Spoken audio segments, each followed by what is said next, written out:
Hello students, in previous video we learned about the chemical reactions.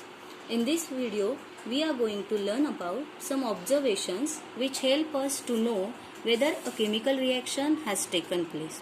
When a chemical reaction takes place, we are able to observe some changes in the substance, such as change in physical state. In many chemical reaction, the physical state of reactant changes and new product is formed which is having different physical state. As we know, there is three state of matter: solid, liquid and gas. For example, if the reactant is solid in state, after chemical reaction the product is gaseous or liquid in state.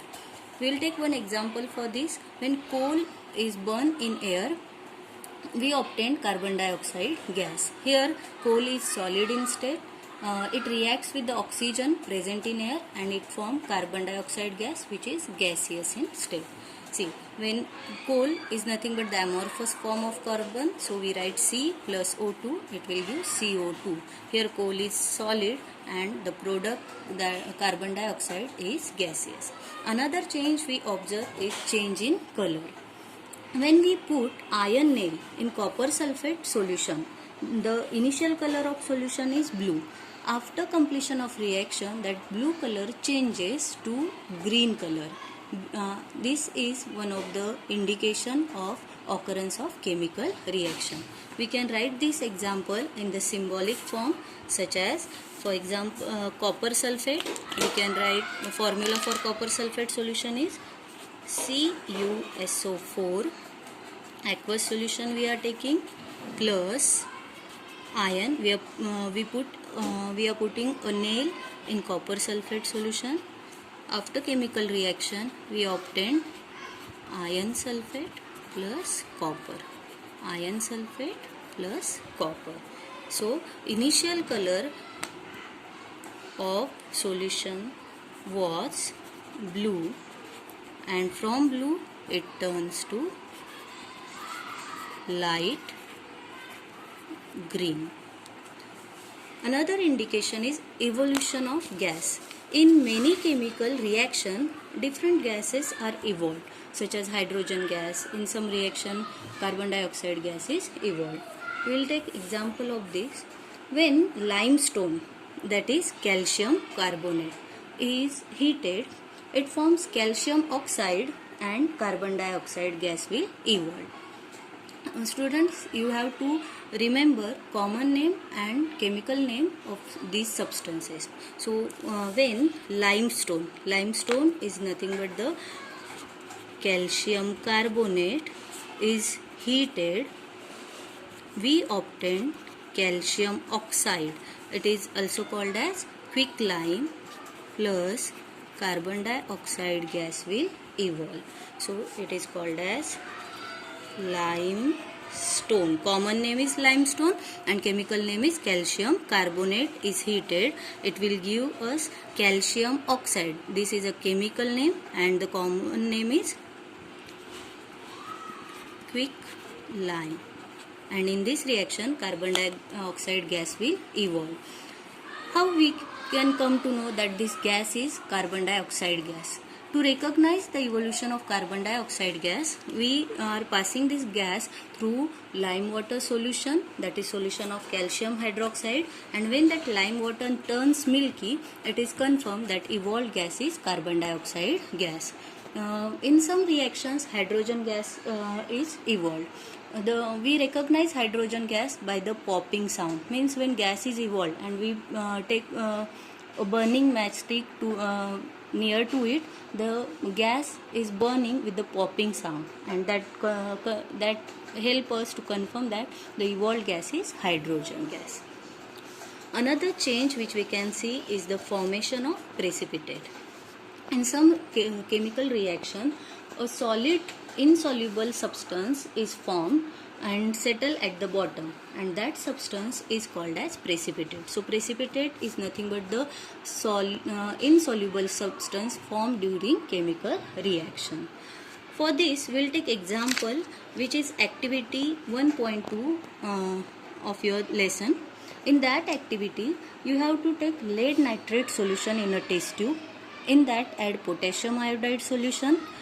After reaction, you will get potassium nitrate and lead iodide. But see, the color of lead nitrate. So what we have to take? We have to take lead nitrate. Formula of lead nitrate is PbNO3 twice plus potassium iodide. After reaction, you will get potassium nitrate plus lead iodide. So you have to take lead nitrate solution and in that add potassium iodide solution. After reaction, you will get potassium nitrate and lead iodide.